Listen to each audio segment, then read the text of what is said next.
بسم اللہ الرحمن الرحیم. ڈیئر اسٹوڈینٹس، آج ہم فاقہ میں روزہ خواجہ حسن نظامی کا افسانہ پڑھیں گے، بیگمات کے آنسو سے جو لیا گیا ہے.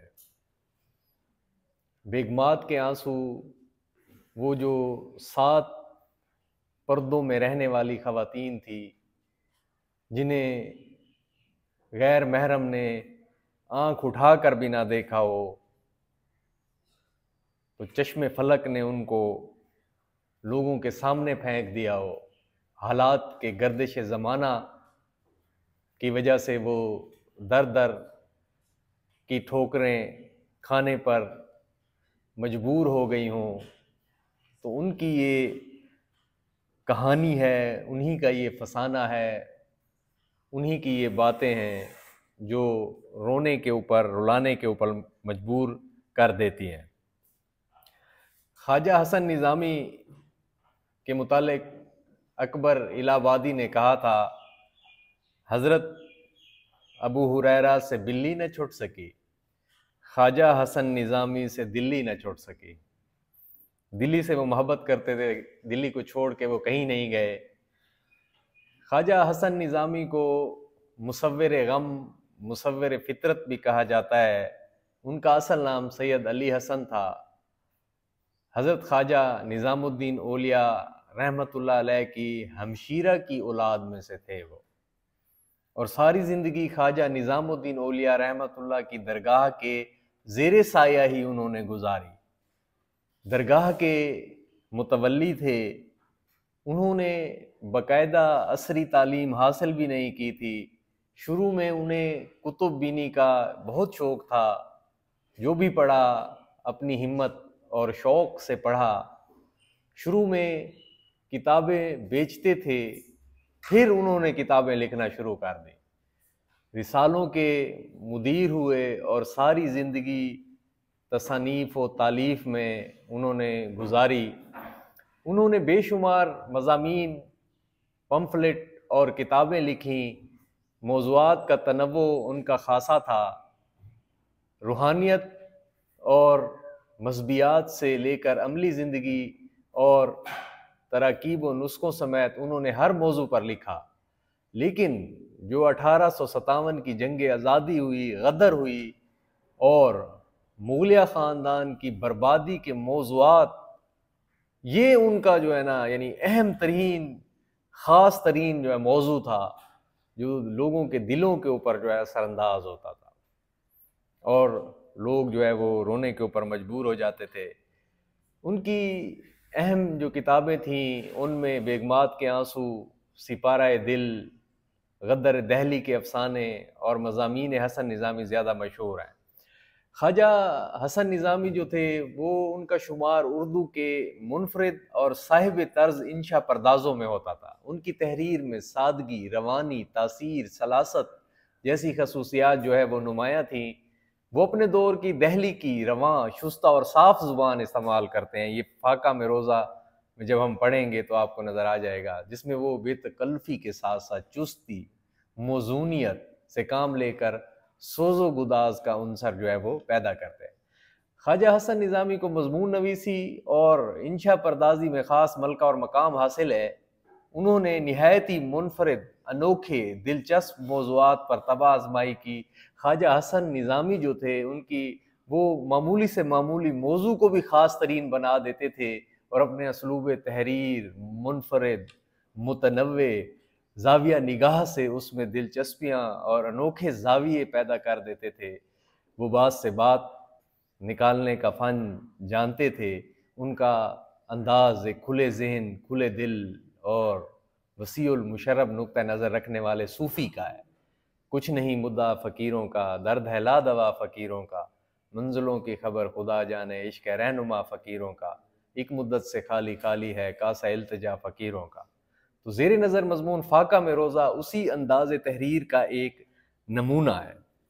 تو فاقہ میں روزہ، جیسا کہ موضوع اور عنوان سے ظاہر ہے کہ فاقہ میں روزہ یعنی پہلے جو ہے سحری کی جو خواتین تھیں، ٹھیک ہے، انہوں نے سحری کی پانی کے ساتھ، سارا دن بھوکے رہے، شام کو پھر پانی کے ساتھ افطار کیا، اگلے دن پھر کچھ نہ کھایا، تو روزہ در روزہ، بھوک در بھوک، پیاس در پیاس، اس طرح روزہ رکھا جو پہلے لوگوں میں بانٹا کرتے تھے، اللہ کی مخلوق کو کھلایا کرتے تھے، ٹھیک ہے، دہلی کی مساجد میں جن کا لنگر چلتا تھا، جن کے کھانے چلتے تھے، تشت چلتے تھے، وہ آج ایک ایک ذرے کے لیے جو ہے نا، ایک ایک دانے کے لیے، ایک ایک کھیل کے لیے، ایک ایک جو ہے نا چیز کے لیے وہ مجبور ہوں۔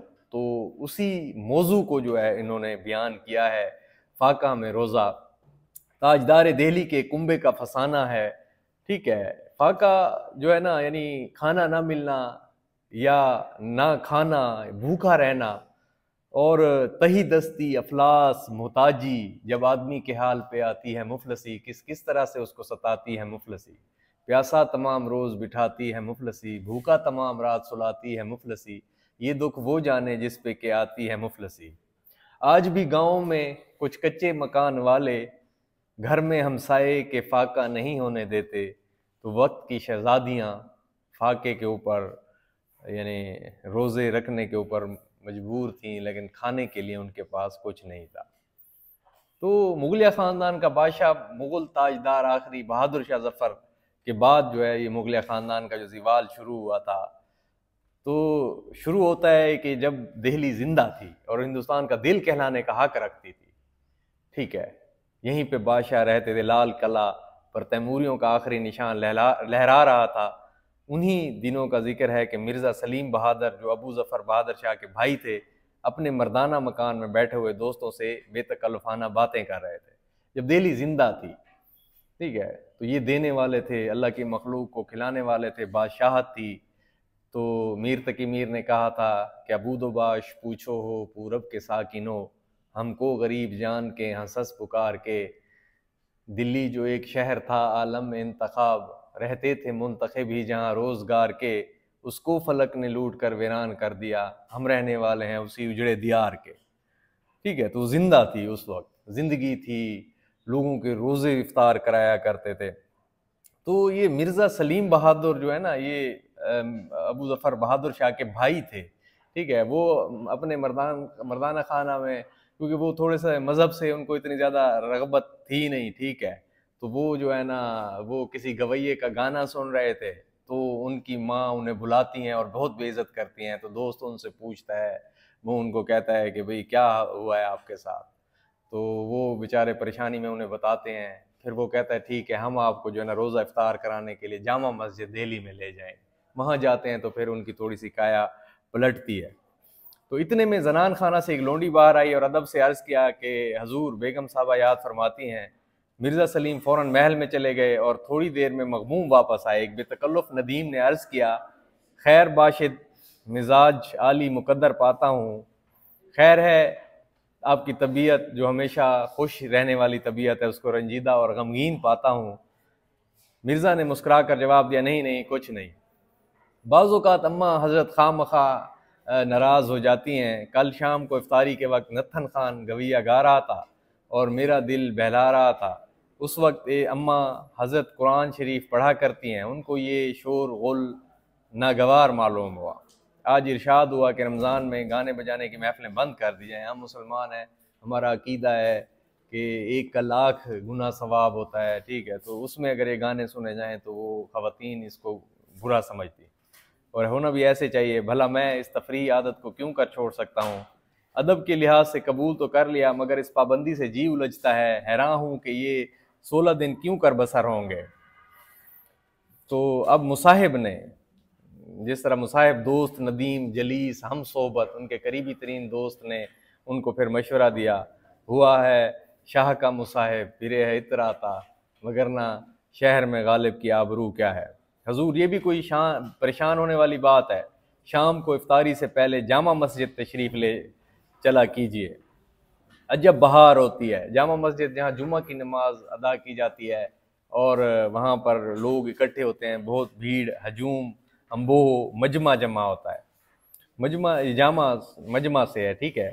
عجب بہار ہوتی ہے، رنگ پرنگ کے آدمی طرح طرح کے جمگھٹے دیکھنے میں آئیں گے، خدا کے دن ہیں، خدا والوں کی بہار بھی دیکھیے، ٹھیک ہے، یہ اللہ تعالیٰ کے دن ہے، یہ رمضان اللہ کا ہے، اللہ کا مہمان ہے، ٹھیک ہے، تو اس میں بہار دیکھنے کے قابل ہوتی ہے۔ مرزا نے اس صلاح کو، اس مشورے کو پسند کیا اور دوسرے دن مصاحبوں کو لے کر جامع مسجد پہنچے۔ وہاں جا کر عجب عالم دیکھا، جگہ جگہ حلقہ بنائے لوگ بیٹھے ہیں، ٹھیک ہے، یہ جب دہلی زندہ تھی، پھر اس کو جو ہے نا مرتے ہوئے بھی دیکھا گیا۔ نہیں حال دہلی سنانے کے قابل، یہ قصہ ہے رونے رلانے کے قابل، اجاڑے لٹیروں نے وہ کسر اس کے، جو گھر ہے نہ در ہے رہا ایک ظفر ہے، فقط حال دہلی سنانے کے قابل۔ ظلم کی آگ میں جلتی دلی، دست قاتل میں تڑپتی دلی، خون سے درد سے بھرتی دلی، مرتی تڑپتی سسکتی دلی، اور اتہاس کے پنوں میں دیکھا ہے جسے، اب دیکھ لو مٹتی ہوئی مرتی دلی۔ تو اس کو مرتے ہوئے بھی لوگوں نے دیکھا، اجاڑا اس کو، ٹھیک ہے، اور غالب نے اپنے خطوط میں بھی اس کا بیان جو ہے وہ کیا ہے۔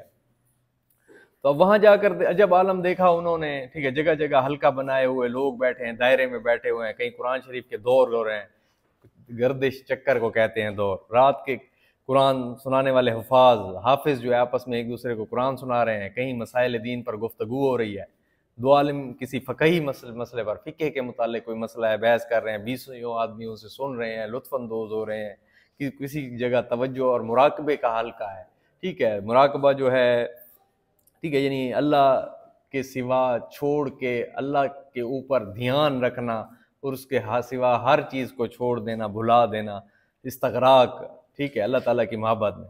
کہیں کوئی صاحب وظائف میں جو ہے نا، کہیں صاحب وظائف میں وظیفے کر رہے تھے، اور الغرض مسجد میں چاروں طرف اللہ والوں کا ہجوم ہے۔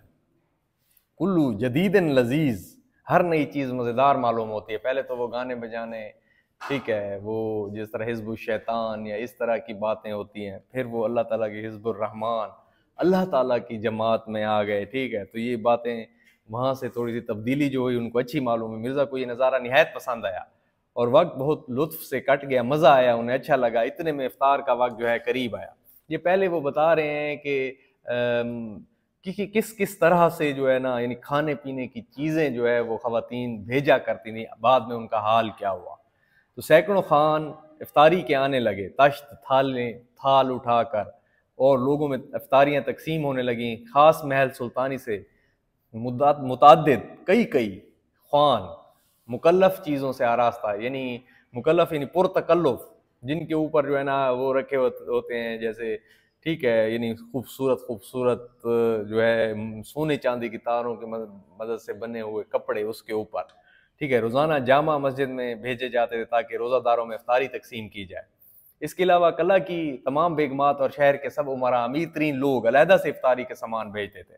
اس لیے ان خانوں کی گنتی سینکڑوں تک پہنچ جاتی تھی، چونکہ ہر امیر کوشش کرتا تھا کہ اس کا سامان افطاری دوسروں سے بڑھ کر رہے، اس لیے ریشمی رنگ برنگ کے خان پوش اور ان پر مقیشی جھال رہے ہیں، وہی سونے چاندی کی تاروں سے بنے ہوئے خوبصورت دیدہ زیب کپڑے اس کے اوپر ڈال کے نا، ایک سے بڑھ کر ایک ہوتا تھا، ٹھیک ہے، اور مسجد میں ان کی عجب آرائش ہو جاتی تھی۔ اسی دور میں جو ہے نا وہ اللہ کے مخلوق کے لیے چیزیں بھیجا کرتے تھے، جس طرح اب رمضان میں یہ مدینہ منورہ میں مسجد نبوی میں بھی یہی مناظر ملتے ہیں کہ اتنی ساری چیزیں کھانے کے لیے سب کے لیے عام ہوتی ہیں۔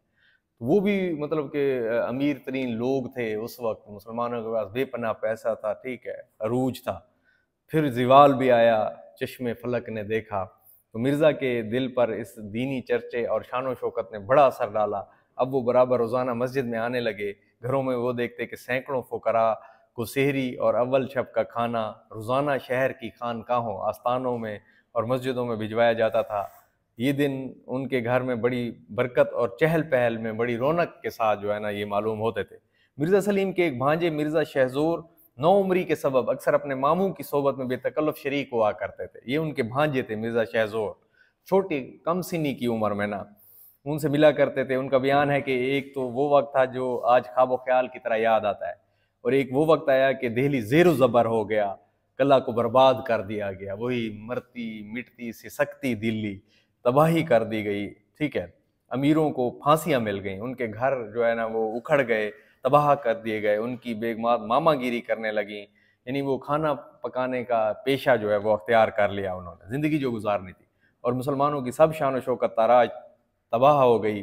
اس کے بعد ایک دفعہ رمضان شریف کے مہینے میں جامع مسجد جانے کا اتفاق ہوا، پہلے اتنا عروج پھر زوال، کیا دیکھتا ہوں کہ جگہ جگہ چولہے بنے ہوئے ہیں، سپاہی روٹیاں پکا رہے ہیں، گھوڑوں کے دانے دلے جا رہے ہیں، گھاس کے انبار لگے ہوئے ہیں، اور شاہجہاں کی خوبصورت اور بے مثل مسجد استبل نظر آتی تھی۔ یہ تباہ کر دیا تھا انگریزوں نے، ٹھیک ہے۔ اور جب مسجد واگزاشت ہو گئی، پھر بھی مسلمانوں کو دے دی گئی، لیکن حالات پھر بھی وہ تھے، قبضہ چھڑا لیا گیا، آزادی بحال ہو گئی تھی مسجد کی، اور سرکار نے اس کو مسلمانوں کے حوالے کر دیا۔ تو رمضان ہی کے مہینے میں پھر جانا ہوا، دیکھا کہ چند مسلمان میلے کچیلے پیوند لگے کپڑے پہنے بیٹھے ہیں، دو چار قرآن شریف کا دور کر رہے ہیں، پڑھ رہے ہیں قرآن، اور کچھ اس پریشان حالی میں کہ بیٹھے وظیفہ کر رہے ہیں۔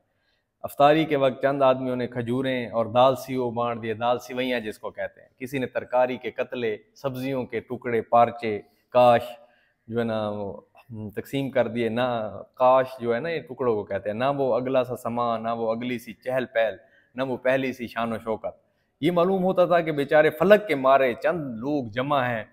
اس کے بعد آج کل زمانہ بھی دیکھا، وہ زمانہ بھی دیکھا جب مسلمان چاروں طرف سے دب گئے، زیر اثر آ گئے، انگریزی تعلیم یافتہ مسلمان تو مسجد میں نظر ہی کم آتے ہیں، غریب غربا آئے تو ان سے رونق کیا خاک ہو سکتی تھی۔ پھر بھی غنیمت ہے کہ مسجد آباد ہے۔ اگر مسلمانوں کی افلاس کا یعنی بھوک پیاس غریبی کا یہی عالم رہا تو آئندہ خبر نہیں کیا نوبت آئے، جو ہے نا کیا وقت جو ہے نا وہ دکھائے۔ مرزا شہزور کی باتوں میں بڑا درد اور اثر تھا، اور ایک دن میں نے ان سے غدر کا قصہ، جو 1857 کی جنگ آزادی لڑی گئی، ہندوؤں اور مسلمانوں نے اکٹھے لڑی، لیکن ہندو انگریزوں کو یہ باور کرانے میں کامیاب ہو گئے کہ یہ جنگ مسلمانوں کی تھی کیونکہ حکومت ان کی تھی، اور پھر مل کے انہوں نے ظلم و ستم کے پہاڑ توڑے۔ آنکھوں میں آنسو بھر لائے اور اس کے بیان کرنے میں عذر و معذوری وہ کرنے ٹال مٹول کرنے لگے، لیکن جب میں نے زیادہ اصرار ضد کی تو انہوں نے اپنی دردناک کہانی اس طرح سنائی۔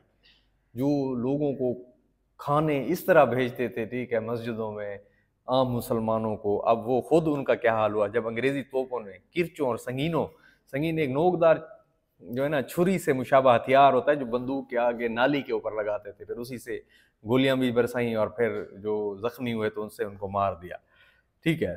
تو وہ جو ہے نا تاج چکمانا توڑ جوڑنے، ان کی انگریزوں کا یہ تھا نا ڈیوائیڈ اینڈ رول والا، ٹھیک، لڑواؤ اور مارو، ہمارے ہاتھ سے تلوار چھین لی، تاج سر سے اتار لیا مغلیہ خاندان کے، اس سے تخت پر قبضہ کر لیا، شہر میں آتشناک گولیوں کا میਂہ برس چکا، 7 پردوں میں رہنے والیاں بے چادر ہو کر بازار میں اپنے وارثوں کی تڑپتی ہوئی لاشوں کو دیکھنے نکل آئیں، چھوٹے بین باپ کے بچے ابا ابا پکارتے ہوئے بے یار و مددگار پھرنے لگے، کوئی ولی وارث نہیں ان کا۔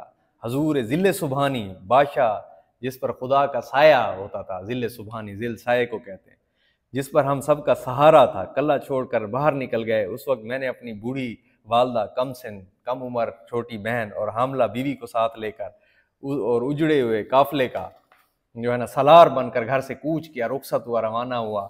ہم لوگ 2 رتھوں میں جو ہے نا، رتھ 2 پہیوں والی بیل گاڑی تھی، سیدھے غازی آباد کا رخ کیا، مگر بعد میں معلوم ہوا وہ راستہ انگریزی لشکر کی جولان گاہ بنا ہوا ہے، میدان عمل تگ و دو کا میدان بنا ہوا ہے، وہیں پہ اکٹھے ہیں، اس لیے شاہ درہ سے واپس ہو کر قطب صاحب چلے اور وہاں پہنچ کر رات کو آرام کیا۔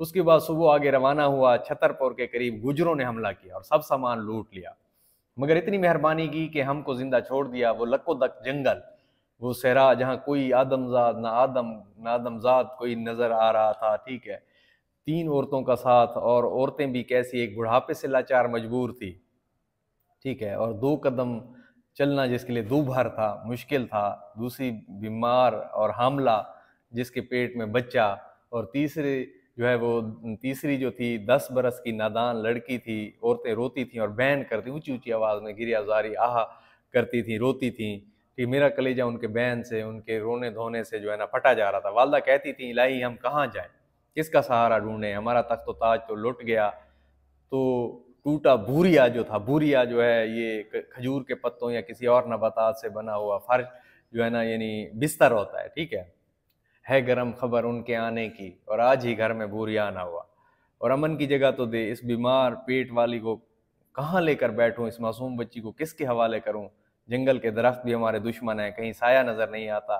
بہن کی یہ کیفیت تھی، وہ سہمی ہوئی کھڑی تھی اور ہم سب کا منہ تکتی تھی، اور مجھ کو اس کی معصومانہ بے کسی پر بڑا ترس آتا تھا۔ آخر مجبوراً میں نے عورتوں کو دلاسا دیا، تسلی دی، اور آگے چلنے کی ہمت بندھائی، گاؤں سامنے نظر آتا تھا، غریب عورتوں نے چلنا شروع کیا، والدہ صاحبہ قدم قدم پر ٹھوکریں کھاتی تھیں اور سر پکڑ کر بیٹھ جاتی تھیں، اور جب وہ یہ کہتی ہیں تقدیر ان کو ٹھوکریں کھلواتی ہے، جو تاجوروں کو ٹھوکریں مارتے تھے، بادشاہوں کو ٹھوکریں مارتے تھے، آج ان کو تقدیر ٹھوکریں مارے، قسمت نے ان کو بے بس کر دیا، جو بے کسوں کے بے سہاروں کے کام آتے تھے۔ ہم چنگیز کی نسل ہیں جن کی تلوار سے زمین کانپتی تھی، ہم تیمور کی اولاد ہیں جو ملکوں کا اور شہریاروں کا شاہ، بادشاہوں کا بادشاہ تھا، ہم شاہ جہاں کے گھر والے ہیں جس نے ایک قبر پر جواہر نگار بہار دکھا دی اور دنیا میں بے نظیر مسجد دہلی کے اندر بنا دی۔ ہم ہندوستان کے شہنشاہ کے کنبہ ہیں، ہم عزت والے ہیں، ہم سطوت والے ہیں، زمین میں ہمیں کیوں ٹھکانہ نہیں ملتا، وہ کیوں سرکشی ہوتی ہے، ٹھیک ہے، آج ہم پر مصیبت ہے، آج ہم آسمان ہم پر روتا ہے تو بدن کے رونگٹے کھڑے ہو جاتے ہیں۔ القصہ بہزار دقت تو دشواری، گرتے پڑتے گاؤں میں پہنچے بہت مشکل سے، اور یہ گاؤں مسلمان میواتیوں کا تھا، انہوں نے ہماری خاطر کی اور اپنی چوپاڑ میں ہم کو، یعنی چوپال میں جو ہے نا وہ ہم کو انہوں نے ٹھہرا دیا۔ کچھ روز تو ان مسلمان گنواروں نے ہمارے ساتھ کھانے پینے کی خبر رکھی اور چوپال میں ہم کو ٹھہرائے رکھا، ٹھیک ہے، وہ جو تھی نا، یعنی جہاں پہ بیٹھ کے بہت سارے آگ جلاتے ہیں بیچ میں اور درمیان میں جو ہے نا وہ بیٹھ کے باتیں کرتے ہیں، لیکن کب تک یہ بار اٹھا سکتے تھے، اکتا گئے، اور ایک دن مجھ سے کہنے لگے میاں جی چوپاڑ میں ایک بارات آنے والی ہے تو دوسرے چھپر میں چلا جا، اور رات دن ٹھالی بیکار بیٹھے کیا کرے، کچھ کام کیوں نہیں کرتا؟ میں نے کہا بھائی جہاں تم کہو گے وہیں بیٹھ جائیں گے، ہمیں چوپاڑ میں رہنے کی ہوس نہیں، لالچ نہیں، جب فلک نے عالی شان محل چھین لیے تو اس کچے مکان پر ہم ضد کیوں کریں؟ اور رہی کام کرنے کی بات، سو میرا تو جی گھبراتا ہے، خالی بیٹھے بیٹھے طبیعت اکتا جاتی ہے، مجھ کو کوئی کام بتاؤ، ہو سکے تو آنکھوں سے کروں گا، میں کروں گا، بصر و چشم کروں گا۔ ان کا چودھری بولا ہم نے کے بیرا، ہمیں کیا معلوم کہ تم کے کام کر سکے ہے، تم کیا، ان کی بولی تھی تم کیا کام کر سکتے؟ میں نے جواب دیا میں سپاہی زادہ ہوں، تیگ و تفنگ، تلوار بندوق میرا ہنر ہے چلانا، اس کے علاوہ اور کوئی کام نہیں جانتا۔ گنوار ہنس کر کہنے لگے نا بابا یہاں تو ہل چلانا ہوگا، گھاس کھودنی پڑے گی، ہم نے تلوار کے ہنر کیا کرنے ہیں؟ گنوار کے جواب سے میری آنکھوں میں آنسو آ گئے اور جواب دیا بھائیو مجھے تو ہل چلانا اور گھاس کھودنی نہیں آتی۔ مجھ کو روتا دیکھ کر گنوار کو رحم آ گیا اور بولے اچھا تو ہمارے کھیت کی رکھوالی کیا کر اور تیری عورتیں ہمارے گاؤں کے کپڑے سی دیا کریں گے، فصل پر تجھ کو اناج دے دیا کریں گے، اور جو تجھ کو برس دن کافی ہوگا، سال جو ہے نا تجھے کافی رہے گا۔ چنانچہ یہی ہوا، میں سارا دن کھیت پر جانور اڑایا کرتا تھا اور گھر میں عورتیں کپڑے سیتی تھیں۔ ایک دفعہ ایسا ہوا کہ بھادوں کا یعنی ہندی سال کا چھٹا اور برسات کا آخری مہینہ ہوتا ہے آیا، اور گاؤں میں سب کو بخار آنے لگا، میری اہلیہ اور بہن کو بھی بخار نے آن دبایا۔ وہ گاؤں، وہاں دوا اور حکیم کا کیا ذکر، خود لوٹ پوٹ کر اچھے ہو جاتے، مگر ہم کو دواؤں کی عادت تھی، سخت تکلیف اٹھانی پڑی۔ اسی حالت میں ایک دن زور کی بارش ہوئی کہ جنگل کا نالا چڑھ آیا اور گاؤں میں کمر کمر پانی ہو گیا۔ گاؤں والے تو اس کے عادی تھے، لیکن ہماری حالت اس طوفان کے سبب مرنے سے بدتر ہو گئی، چونکہ پانی ایک ہی دفعہ رات کے وقت گھس آیا تھا ایک دفعہ، اس لیے ہماری عورتوں کی چارپائیاں بالکل غرق کے آپ پانی میں غرق ہو گئی تھی، اور عورتیں چیخیں مارنے لگیں۔ آخر بڑی مشکل سے چھپر کی بلیوں میں دو چارپائیاں اڑا کر عورتوں کو ان پر بٹھایا، پانی گھنٹہ بھر میں اتر گیا، مگر غضب یہ ہوا کھانے کا اناج، اوڑھنے جو ہے نا بچھانے کے کپڑے تر کر گیا، گیلے کر گیا۔ پچھلی رات میری بیوی کے درد ذہ شروع ہو، زچگی کا درد، ٹھیک ہے، بچے کے پیدا ہونے سے پہلے کا یہ درد ہوتا ہے، اور ساتھ ہی جاڑے سے بخار بھی لایا، سخت ترین سردی تھی، ٹھیک ہے، جاڑا۔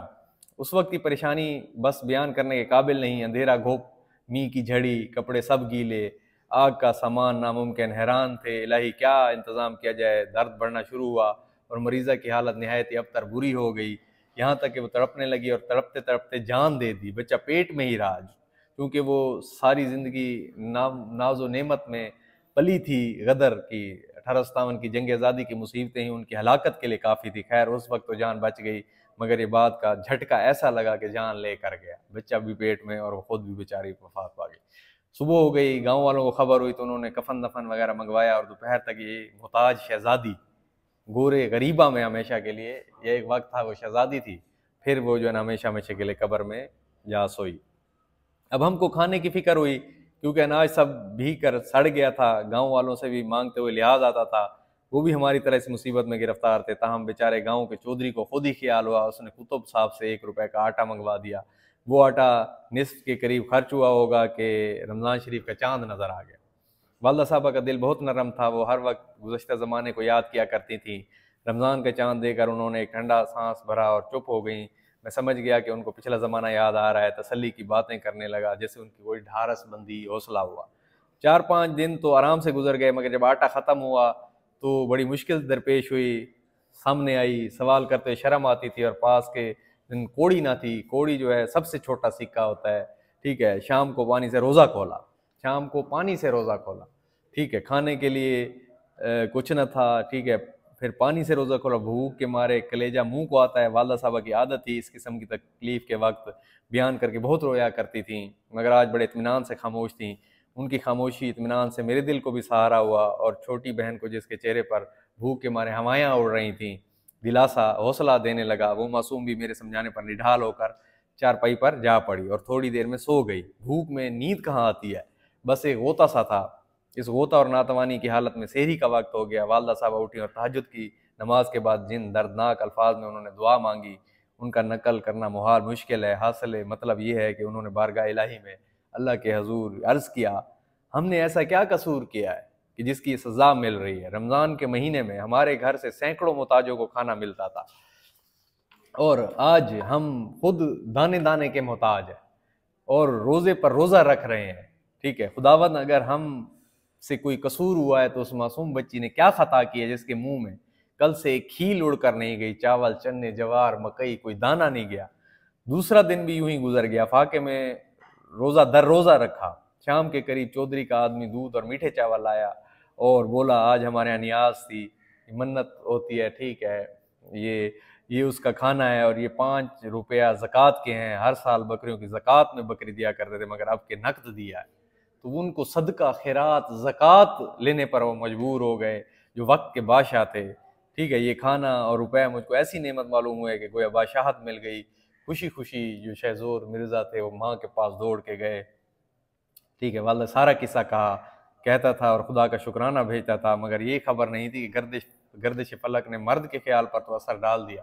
وہ تو مرد تھا، چلو کچھ نہ کچھ آ گیا، کھانے کا مل گیا، لیکن عورت کا تو اپنا ایک وہ ہوتا ہے، ذہن ہوتا ہے، ٹھیک ہے۔ تو لیکن عورت ذات جوں کی توں اپنی قدیمی غیرت داری پر قائم ہے۔ چنانچہ میں نے دیکھا کہ والدہ کا رنگ متغیر، تبدیل ہو گیا، اور باوجود فاقہ کی ناتوانی کے، کمزوری کے، انہوں نے تیور بدل کر غصے میں آ کے کہا، تیوری چڑھا کر کہا، اف ہے، لعنت ہے، پھٹکار ہے تیری غیرت پر، خیرات اور زکوٰۃ لے آیا ہے اور خوش ہوتا ہے؟ ارے اس سے مر جانا بہتر ہے۔ اگرچہ ہم مٹ گئے ہیں مگر ہماری حرارت نہیں مٹی، خون جو ہے نا وہی ہے ہمارا، وہی تیموریوں والا، مغلوں والا۔ میدان میں نکل کر مر جانا یا مار ڈالنا اور تلوار کے زور سے روٹی لینا ہمارا کام ہے۔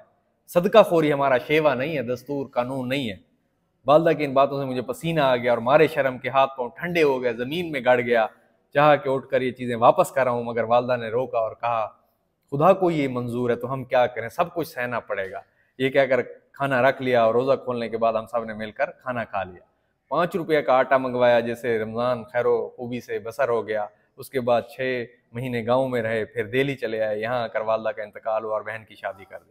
انگریز سرکار نے میری بھی 5 روپے ماہوار پینشن مقرر کر دی، جس پر آج کل زندگی کا انحصار ہے۔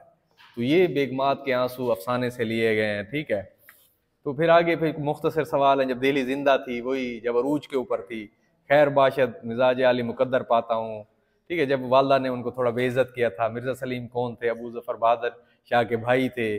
جامع مسجد میں کیا منظر دیکھا، رونق ہی رونق، خوشحالی دیکھی، کیوں پھر ان کا دل لگ گیا تھا مرزا صاحب، روزانہ مسجد کیوں آنے لگے؟ یہ سوال ہے۔ یہ اچھے طریقے سے سبق پڑھایا جائے تو سوال آ جاتے ہیں۔ پھر تصنیف جو ہے کہاں سے ماخوذ ہے؟ یہ فاقہ میں روزہ، بیگمات کے آنسو سے، ٹھیک ہے۔ یہ جو ہے نا سبق فاقہ میں روزہ صناف ادب کے لحاظ سے افسانہ ہے، ٹھیک ہے۔ تو مرزا شہزور رشتے میں ابو ظفر بہادر کے چھوٹے بھائی تھے، ٹھیک۔ اسی طرح جو ہے نا آگے متن کے حوالے سے ساری یہ چیزیں ہیں، ٹھیک ہے۔ اور پھر اس میں جو ہے نا کوئی سوالات وغیرہ دیے گئے ہیں، ٹھیک ہے۔ اس میں سے پھر 5 سوال بنے ہوئے ہیں۔ مبتدا اور خبر ہے، تو سرگرمیاں ہیں، ہدایت برائے اساتذہ ہے، ٹھیک ہے۔ تو اپنے اسلاف کی خوشحالی کو جو ہے نا وہ بتایا گیا ہے، اور پھر ان کا جو حال ہوا، تو یہ دل کو رلا دینے والی، آنکھوں میں آنسو لانے والی جو ہے نا یہ داستان، یہ جو ہے ایک مختصر سا افسانہ تھا بیگمات کے آنسو سے جو یہ لیا گیا تھا۔ تو اب یہ فاقہ میں روزہ سبق ہم نے دیکھا ہے، ٹھیک ہے۔ اگر اچھا لگا تو پھر آپ جو ہے نا چینل کو سبسکرائب کریں، ٹھیک ہے، لائک کریں، کومنٹ کریں اور شیئر کریں. پھر آگے ہم جو ہے نا اگلے سبق کے ساتھ جو ہے نا اگلی ویڈیو میں حاضر ہوں گے انشاءاللہ.